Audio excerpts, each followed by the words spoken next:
These days, computers seem to be so smart and sophisticated. But really, computers only do what we tell them to do. The question is, how do our ideas get translated to the computer? Part of the problem is that computers can only understand machine language, which is made of only ones and zeros, lots of them. We can't really communicate in machine language, so we need a way to write our instructions for the computer.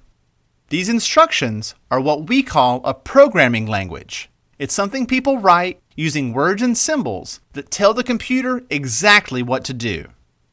Once written, the programming language is turned into machine language so the computer can understand the instructions. Like normal languages, programming languages look different from one another, but they're all based on a few simple ideas. Here's an example. Let's say that we need to tell a computer how to control an oven. To make it work in a programming language, we'll have to account for every situation. First, the computer needs basic rules. In order to control the oven, we need the computer to ask, is the oven connected to the computer? Does the oven have electricity? Is the oven turned on?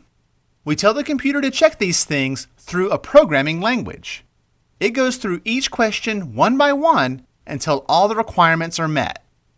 With the rules in place, we need to give the computer a way to make decisions about what to do in various situations.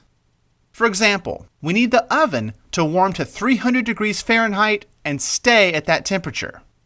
To do that, the computer needs to check the temperature and adjust the heat automatically.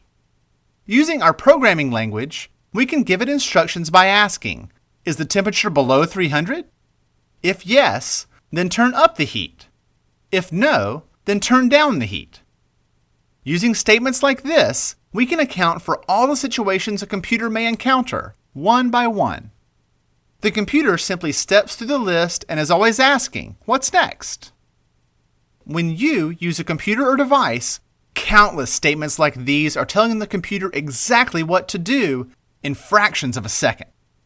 And that's the challenge of programming computers, accounting for thousands of situations in the most efficient way possible.